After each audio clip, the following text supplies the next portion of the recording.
नारायण नारायण नारायण नारायण राम राम राम राम राम राम राम राम राम। अब बोलो महाराज बात, बोलो पूछो। हर मन में आई वो नहीं, इतनी आई कल वाली बात अच्छी लगी हो, मैं कान में सुनी। तो कल बात क्या थी भाई? ये बात सुनी कल अच्छी हुई बात। कल क्या बात थी? उम्र देने वाली बात बताई थी। अच्छा हाँ हाँ और बताइए। और विषय क्या था? दीक्षा को विषय हो, कृष्ण महाराज के अवतार को विषय हो करके दीक्षा को विवेचन हो। शक्तिपात की बात आपकी, हाँ शक्तिपात होता है। रामदास जी महाराज की, भगवान दास जी महाराज की और संता की बात, दीक्षा की बात थी। 4 प्रकार दीक्षा है, मानसिक दीक्षा है और श्रवण दीक्षा है और वसन की दीक्षा है और स्पर्श की दीक्षा है। इसके द्वारा भी शक्तिपात भी एक विशेष बात है। शक्तिपात को रही से होने बताया। मानो शिष्य उन्मुख तो बहुत होता है और वो कर नहीं सकता है, अरे उन्मुख सा बहुत है और करने में देरी लगे तो संत महापुरुषों में हर एक को अधिकार नहीं है। वो जिनको अधिकार होते हैं वे शक्तिपात कर देते हैं। मान किसी को चीज दे ऐसे ऐसे कर देते हैं तो उसमें शक्ति आ जाती है, विलक्षण हो जाता, तो वैसे ही हो जाता है। वही शक्तिपात में अगर पात्र कमजोर होता है तो उसमें नुकसान भी हो जाता है, वो झेल नहीं सकता, उसको पकड़ नहीं सकता। तो पहले वे शक्तिपात के लायक तैयार कर देते हैं, फिर शक्तिपात कर देते हैं। जैसे कोई किसी को चीज देनी हो ना तो लो भाई देती है, इसलिए शक्तिपात हो जाता है, तो उसको तत्व ज्ञान हो जाता है, भक्ति हो जाती है, ये हो जाता है, उस शक्तिपात के लिए। दीक्षा में ही बात है, 4 प्रकार की दीक्षा बताई, ऐसे ही शक्तिपात है। अधिकारी होते हैं ना वो दे सकते हैं, हर एक आदमी नहीं कर सकता। ऐसे सत्संग स्वामी महाराज देखने से संता का दर्शन हुआ, सामोदिक है, बोले सुने, वो भी तो एक हाँ बहुत सब फाली है। ये तो बात मैंने कही थी कि जैसे बछड़ा है और गाय मर जाए तो दूसरी गाय का दूध उसको पिलाने से बछड़ा जी जाता है, पड़ जाएगा, अच्छे से पड़ जाता है। परंतु जिसकी माँ जीती हुई माँ का दूध पीता है उसकी जैसी पुष्टि होती है वैसी नहीं होती। गाय का दूध तो मिल जाता है पर दूध मात्र से नहीं हुई। गाय चाटती है, हुंकार करती है, पावसती है, देखती है, बछड़ा पीता है, तो उससे बछड़े की जो पुष्टि होती है वो पुष्टि केवल दूध से नहीं होती।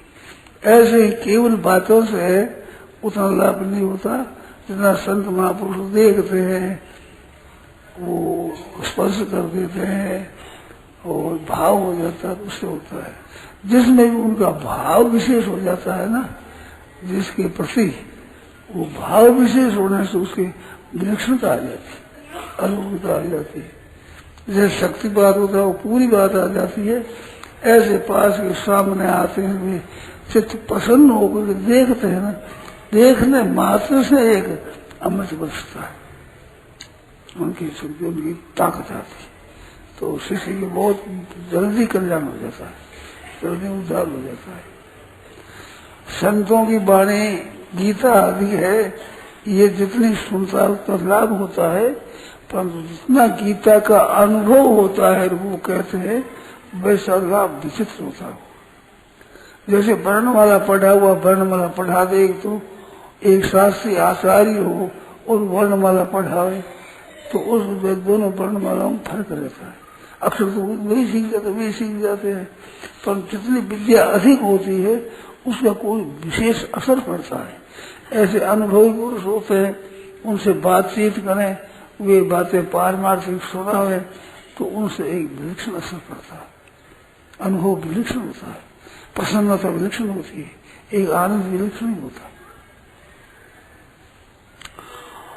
मैंने एक बात सुनी है, मैं तो साथ में नहीं था शेर जी के, पहले की बात है। अपने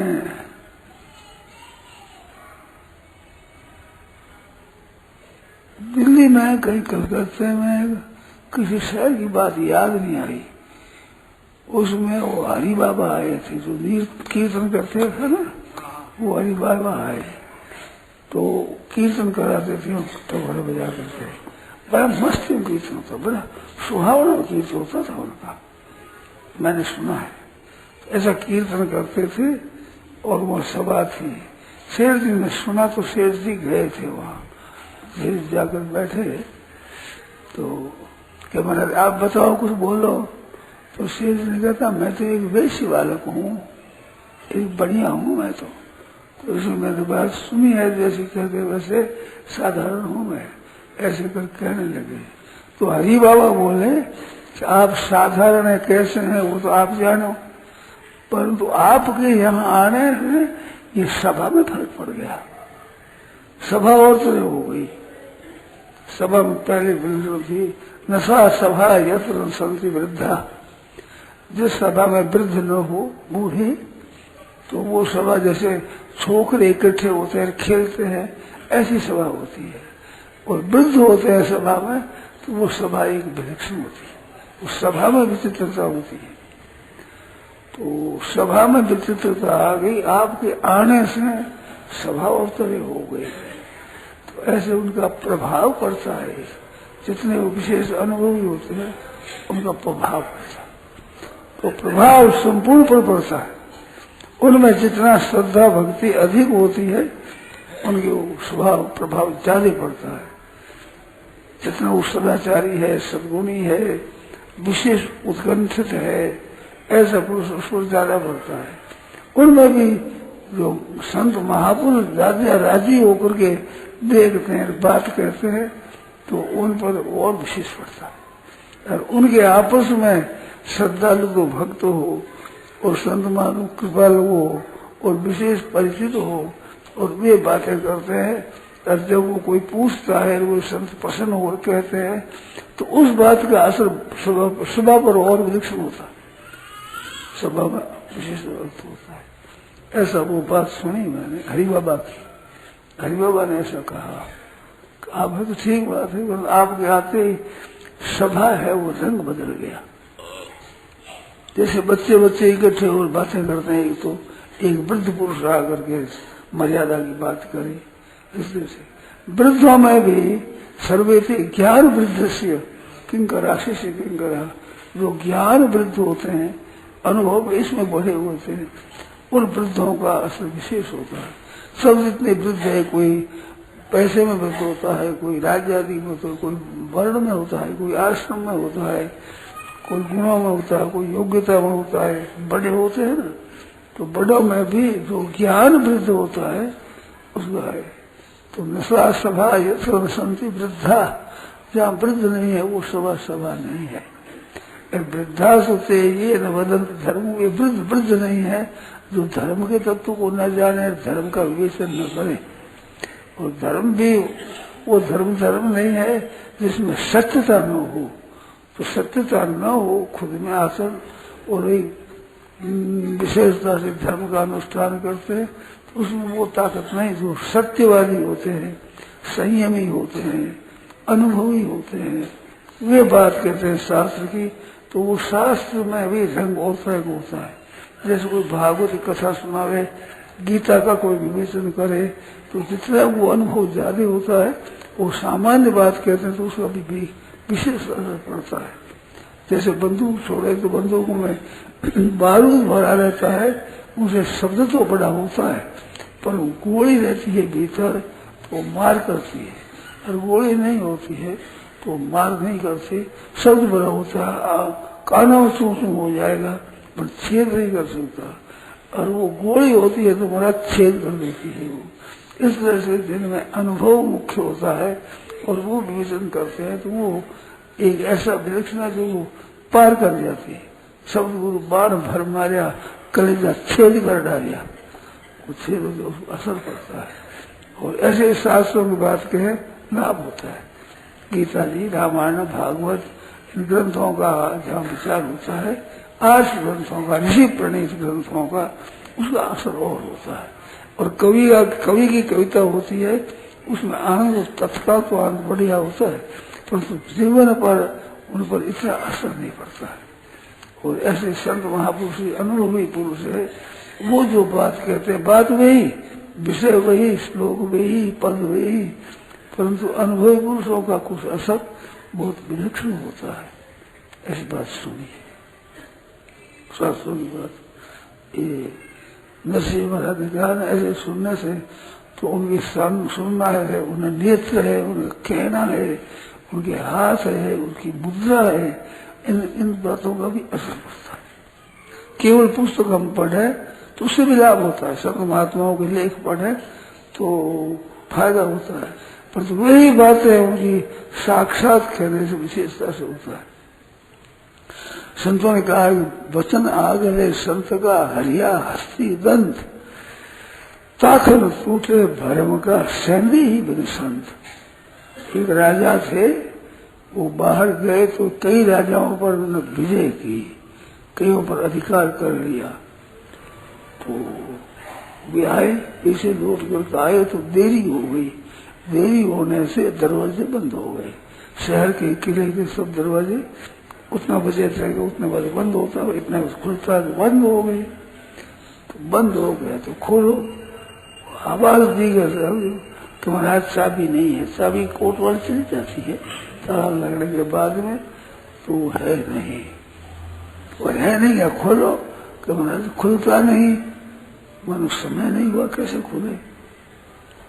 तो वे अपने दूसरे राजाओं पर विजय करी, उनके कपाट बंद होते थे, तो फिर कैसे करते वहां पर, कैसे महाराज हाथी को मजा पैदा करके उसे मारे, कुछ मारते तो वो जोर से दांतों की बीते ही, दांतों को टूट जाता।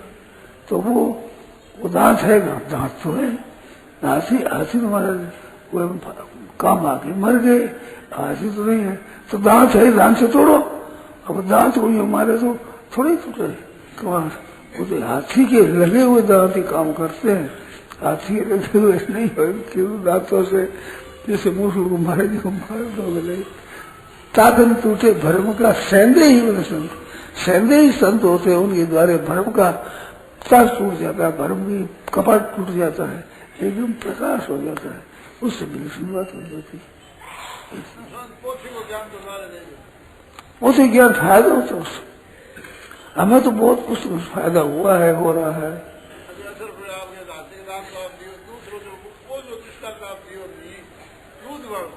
वो बड़ो विचित्र है, दूध तो हरेक गाय को जो बोले हुंकार करे, छाटे यूं करे, वो सब तो संतुलना को नहीं। इसे वात्सल्य प्रेम कहते हैं ना, बसड़ा नाम वत्स नाम बसरे का ही है, तो उसका प्रेम वात्सल्य प्रेम होता है। अच्छा देखो, गाय का चारा होता है, उसमें गोबर की अथवा गोमूत्र की गंध हो जाती है, तो गाय खाती नहीं। गोबर की अथवा गोमूत्र की गंध हो जाती है, गाय खाती नहीं। और बसरे को चार के साफ करिए, जीव चाट करेगी, और लगा तो वही जो पेशाब मूत्र है, गोमूत्र लगा हुआ, उसके मल लगा हुआ आता है, बसड़ा मल भरा हुआ जन्मता है, पर गाय चाटती है, वो चाटने गाय का दूध बढ़ता है, और बचता पुष्ट होता है, गाय का दूध बढ़ता है, गाय का।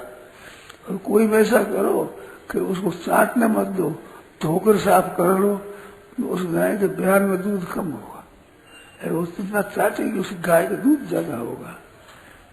ऐसी बात है। तो संत महात्माओं के मन में भी बातें आती है, कहो तो कोई कहेगा, परंतु वो प्यार से आदर से सुनता है, तो उससे महाराज दूध बढ़ता है, संत महात्माओं का अनुभव बढ़ता है, तो वो विलक्षण असर होता है। ऐसी बात सुनी। जय सीताराम सीताराम सीताराम, जय सीताराम जय सीताराम सीताराम सीताराम, जय सीताराम जय सीताराम सीताराम सीताराम, जय सीताराम। राम। यह प्रवचन श्रद्धेय स्वामी जी श्री राम सुखदास जी महाराज द्वारा 2 दिसंबर 1990 सायंकाल लगभग 4:30 बजे कलकत्ता में हुआ। राम।